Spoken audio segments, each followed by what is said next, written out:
Assalamualaikum. I am engineer Najam Shraz, educational trainer, motivational speaker and parenting coach. आज जो मैं video लेके आया हूँ ये बहुत ही स्पेशल है फॉर स्टूडेंट के लिए। बहुत से स्टूडेंट्स ने जब मैंने कॉलेज के विजिट्स किए, वहाँ एक दो कॉलेजेस मैंने सेशन किए, तो उन्होंने कहा सर काइंडली इस टॉपिक पे आप एक लाजमी वीडियो बनाएं। आपको वो टॉपिक नज़र भी आ रहा होगा। इम्तिहानात आ गए, अब तैयारी कैसे करें, क्योंकि अब इम्तिहान बिल्कुल करीब हैं। तो क्या मैं क्वेश्चन करना चाहता हूं जितने भी स्टूडेंट्स इस वक्त देख रहे हैं, क्या आपको पेपर हल करने का बेहतरीन तरीका मालूम है? ये जो आज की ये जो वीडियो है ये सिर्फ स्टूडेंट्स के लिए नहीं है, ये स्टूडेंट्स के साथ साथ टीचर्स के लिए भी है और उनके वालदैन के लिए भी है, मतलब स्टूडेंट के वालदैन के लिए भी है। तो आए चलते हैं और आज हम सीखते हैं कि पेपर का बेस्ट कौन सा तरीका है जिसको अगर उस तरीके से अगर हम पेपर को हल करें तो हमारे मार्क्स जो है वो बहुत अच्छे आ सकते हैं। तो चलते हैं जी।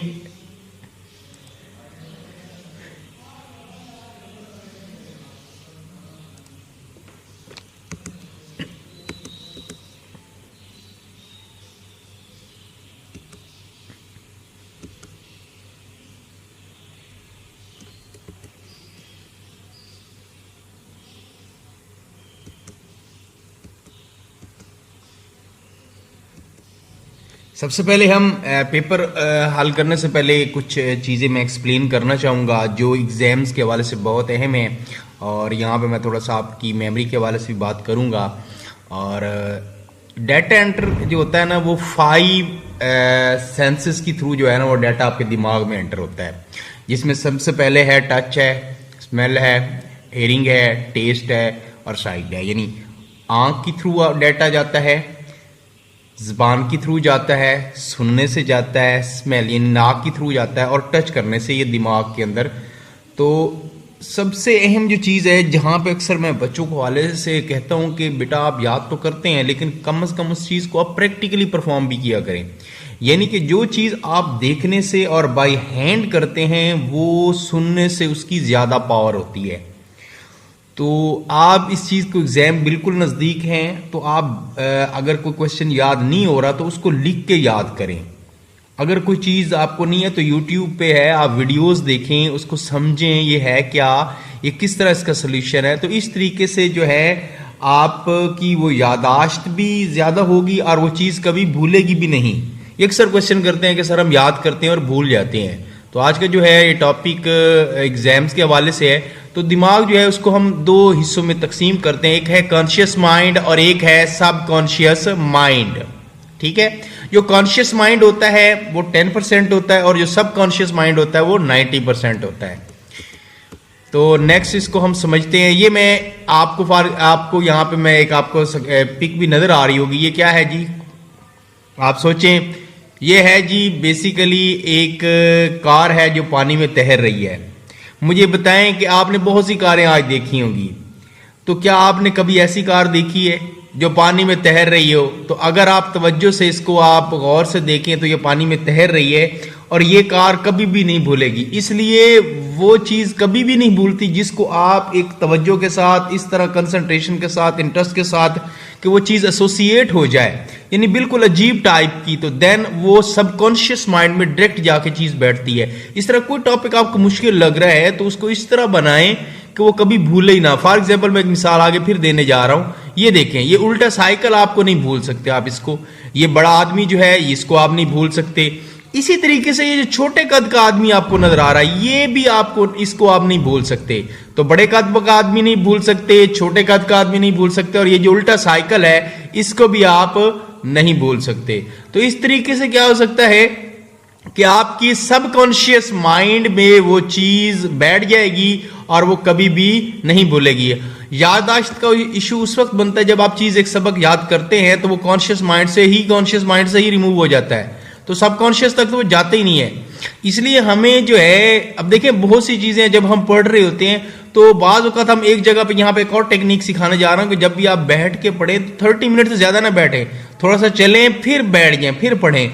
अगर ज़्यादा देर बैठेंगे तो उससे क्या होगा, आप नींद आना शुरू हो जाएगी, आप बिल्कुल चले जाएंगे ऐसे जैसे बिल्कुल आप सोने की कंडीशन में है, ठीक है। तो उस वक्त आपका जो माइंड है वो उस तरीके से वर्क नहीं करना शुरू, तो यूं ही आप चलना शुरू करते हैं तो आपका माइंड जो है वो एक्टिव हो जाता है। तो अक्सर बच्चों को ये मैं टेक्निक बताता हूं। तो मैंने पेपर अटेम्प्ट के साथ आपको कुछ टेक्निक्स भी बताई कि किस तरीके से आप सबक याद करें, और ऐसा तरीका भी बताया कि सबक याद करें और वो कभी भूलें ना। इसके लिए मेरी स्पेशल वीडियो भी यूट्यूब पर मौजूद है, आप वो जाके देख सकते हैं। तो नेक्स्ट चलते हैं जी, हम वो चीज भी नहीं भूलती। देखिए हमारे माइंड के अंदर ये चीज भी है, जब हमें बहुत ज्यादा हम खुश हो, जिस दिन हमें बहुत ज्यादा खुशी हो वो दिन भी नहीं भूलता, और जिस दिन हमारी इंसल्ट हुई हो उस दिन, अब देखिए स्पीक में नजर आ रहा है कि एक एम्प्लॉय है और उसकी इंसल्ट हुई है, वो इस दिन को कभी नहीं भूलेगा। तो इसलिए हमारे पास ये सिंपल वे में है, तो कैटेगरीज को इसको अगर आप समझेंगे तो ये पॉसिबल है। अब देखें हमारे पास एक में, अब ये दूसरी चीज में जो बताने जा रहा हूं बड़ी अहम है, इसको तवज्जो से देखिएगा। ये क्या है जी, बताएं जरा। बहुत से मेरे यहाँ पे प्यारे स्टूडेंट्स और दोस्त ये सोच रहे होंगे कि ये जीरो है, कुछ कहेंगे ये ओ है, ठीक है, कुछ कहेंगे ये सर्कल है, लेकिन ये अभी वाजे नहीं है। कब वाजे होगा?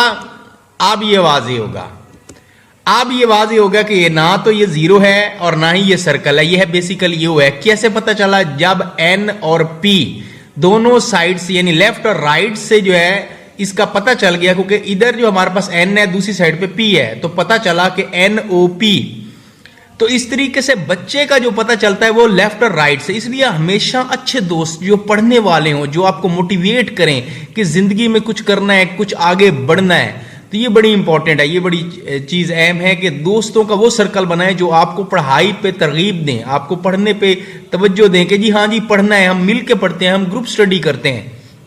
तो एग्जाम नजदीक है, उस हवाले से मैं कुछ चीजें एग्जाम्स के हवाले से भी ऐड कर रहा हूं, और यहां पे रिकॉल के लिए मैं बताऊंगा।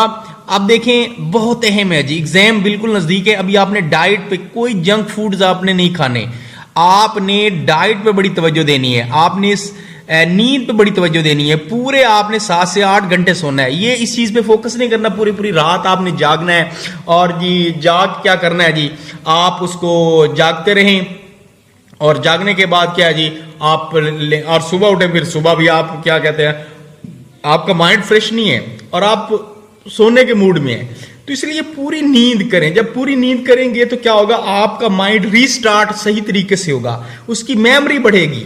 तो डाइट पे बड़ी तवज्जो दें, डाइट आपने बिल्कुल सही लेनी है, दूध लेना है, फ्रूट्स लेने हैं, अच्छे फ्रूट्स लेने हैं। इसके ऊपर भी मेरी वीडियो है कि आप कौन कौन से फ्रूट्स एग्जाम के दौरान, क्योंकि ये हमारा आज का टॉपिक नहीं है, मैं थोड़ा सा इसको ऐड करते जा रहा हूं।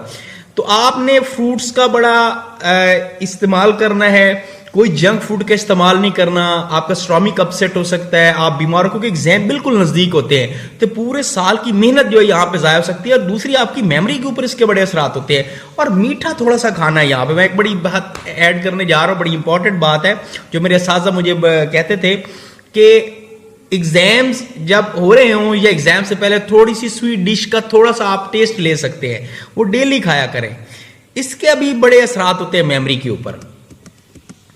अब आपकी स्लीपिंग, ये मैंने पहले बता दिया है आपको कि आपने सोना है, और जो ही सो के आप उठते हैं उसकी इसलिए तो होता है जब आप जो है सुबह उठते हैं तो क्या होता है, आपकी वो जो है हमारे पास आपका जो ब्रेन होता है वो रिस्टार्ट होता है एक तरह का, और आप अक्सर जो है वो सुबह उठ के जो याद करते हैं वो कभी भूलते नहीं है। उसकी वजह यह है कि मेमोरी बहुत एक्टिव होती है, इसलिए जल्दी सोया करें, जल्दी उठा करें। अब मैं आपको कुछ अहम तरीन एक स्टडी टेक्निक बता रहा हूं एग्जाम्स के हवाले से। तो इसमें आप सबसे अहम जो चीज है कि अगर आप चाहते हैं कि हम कोई चीज याद करें और भूलें ना, तो उसके लिए आप ग्रुप स्टडी किया करें। आप ग्रुप स्टडी करेंगे तो आपको इजी वो टॉपिक नहीं भूलेगा। ग्रुप में बैठ के एक दूसरे से डिस्कशन करें, टॉपिक को डिस्कस करें। उसके साथ अगर आप पेयर वर्क करते हैं, मिसाल के तौर पे एक दूसरे से आप ग्रुपिंग की फॉर्म में बना देते हैं। मैं अक्सर अपनी क्लास स्टूडेंट्स को ग्रुपिंग बना देता हूं। मैं पावर टीचिंग का यूज करता हूं, होल ब्रेन टीचिंग जिसको भी कहते हैं, जिससे बच्चा कभी भी नहीं भूलता। तो इसका भी आप यूज करते हैं, और एक बहुत ही बेस्ट टेक्निक है। अगर कोई, आपने अक्सर ये चीज अपनी क्लास में देखा होगा कि जो स्टूडेंट बच्चा टॉपिक जो है दूसरे को समझाता है, तो जो समझा रहा होता है वो टॉपिक उसको कभी नहीं भूलता। तो टीचिंग करें, दूसरे बच्चे को समझाएं। कोई टॉपिक मुश्किल लग रहा है ना आपको, उसी टॉपिक को आप दूसरे को समझा दें। वो जो दूसरा होगा वो पहले को समझा दे।